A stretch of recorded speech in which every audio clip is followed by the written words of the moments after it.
Even a snake hates to be called a snake, not to mention me and my wife as your future parent-in-laws. But the problem is, I keep forgetting that. I just realized that I used the wrong word when my future father-in-law stepped on my foot, leering at me. The head of this village seemed to be embarrassed of me after listening to what's going on with me. It's not only him, but also other people would feel the same. The head of the village picked his nose with a long nail of his little finger and flicked it, saying, "Hey Bumble, why don't you let him marry your daughter soon? He's looking forward to that now." That was exactly what I expected him to say. But my future father-in-law didn't agree with him. He glared and pointed his fingers at the head of the village and went on saying, "What am I supposed to do? She is not growing." The head of the village became awkward, smacking his lips. "Yeah, you are right. She hasn't been growing for about the last 4 years. Okay, that's it. You pay me, and I'm gonna leave," I said. "Damn you. It's not my fault, man." My future father-in-law got pissed off. "Your wife is as small as a sparrow. The height of my mother-in-law doesn't reach the ear of her daughter. How come your wife gave birth to a baby?" I said. My future father-in-law laughed, but his face didn't laugh. He poked me in the ribs pretending to blow his nose. Shit. I bent myself pretending to swat flies off my leg and pushed his ass. He almost fell down. And he stared at me. It looked like he wanted to cuss me out, but he didn't because of the head of this village. This was an awkward moment. But that's all. I didn't get anything I wanted from the meeting.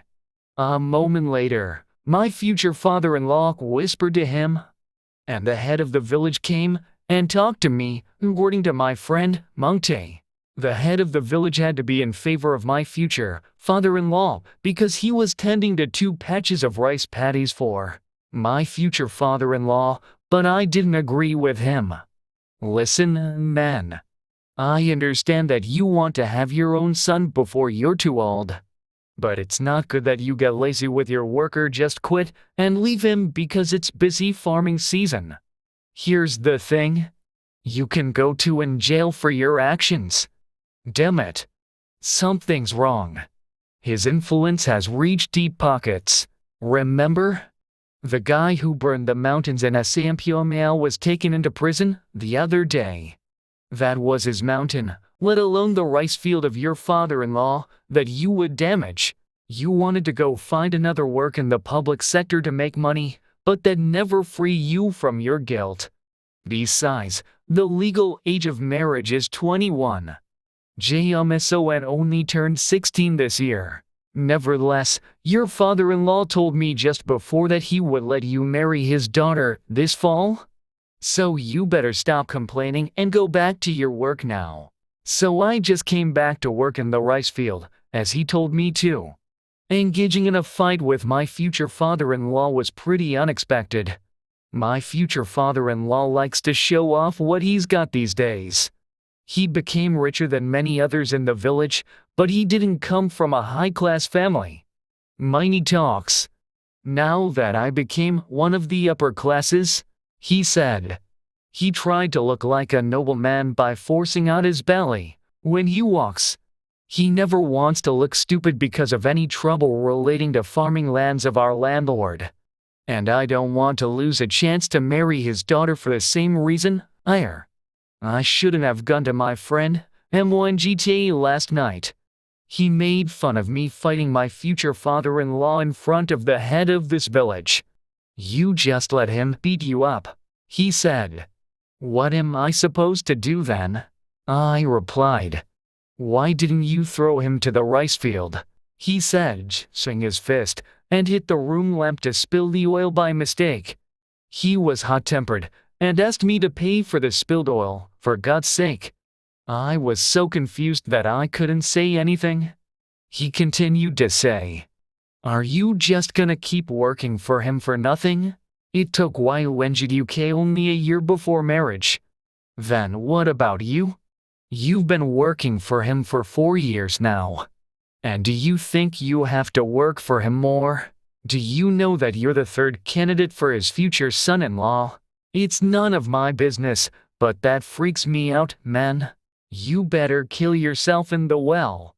Like what he does to his son as a father. He told me to pay my future father-in-law for what he did to me, gesturing, cutting his throat with his hand.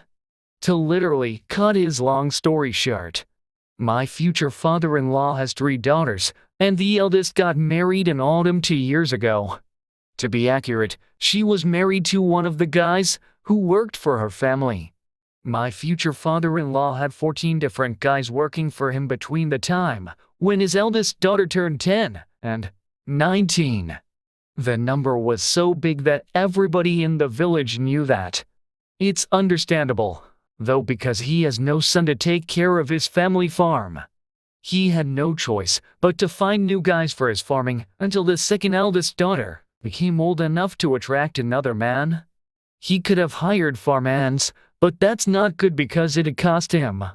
The thing is, he has to keep finding a new guy until he finds right one for his farm. Some of the men just left my future father-in-law because they didn't like the way they were treated. Plus, they had to work more than they could handle. Chang-Soo is the second daughter, and I am the third guy for her. I am kind of naive and a good worker for him, so he doesn't try to find a new guy after me. His youngest daughter is only 6 years now. She should be 10 years old at least to attract a guy working for him for an arrangement. In the meantime, my future father-in-law is gonna try to work me to the bone. So it's the time for me to marry Chang-Soo now. I was only half listening, but Immunjite's been upset with my future father-in-law since he lost a chance to renew his tenant contract. He might be able to farm a part of the land as tenant now if he had given my future father-in-law an old moth-eaten hat that the ruler of this village used to wear at work in old times as a symbol of nobility. But I just pretended to listen to Mungtae. If I had really listened to him, I would have fought my future father-in-law that night. Then, my future father-in-law would lose favor with his daughters. Honestly, I was only interested in how much rice she put in a bowl when she brought breakfast to me. There were side dishes like a bowl of soybean paste stew, soy sauce, olive-cooked millet, and a big bowl of wild greens. While only a bowl of rice is allowed me to eat by my future father-in-law, there is no limit to eating wild greens because Chang-Soo can pick them up in the wild as much as she wants. One day, she talked to me as she put down breakfast for me. Isn't there anything happened after what happened with my father in front of the head of the village? She talked as she did back in the mountains the other day. She meant that I should have done more to get what we want. What else could I do? I replied, looking away as if I was talking to myself. Why didn't you pull my father by his beard, you idiot? She said. Her face turned red and ran away. Thank God. There was no one to see me, but shame on me. I might look like a stray baby stork. In fact, that was the saddest moment in my life. I don't care if others call me ugly, but I can't stand that Chang-Soo calls me an idiot.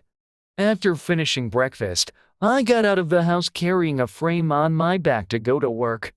But I threw the frame to the ground and lied on the ground in the yard, thinking that I'd better kill myself. If I don't work, his farming is over because my future father-in-law is too old to work by himself. On his way out of the house, he walked with his hands behind his back. He saw me and said, "What's wrong with you?" I think I got bad indigestion. I lied. Damn stomach. I said, "You can't afford to be sick after eating the food I gave you in this busy farming season.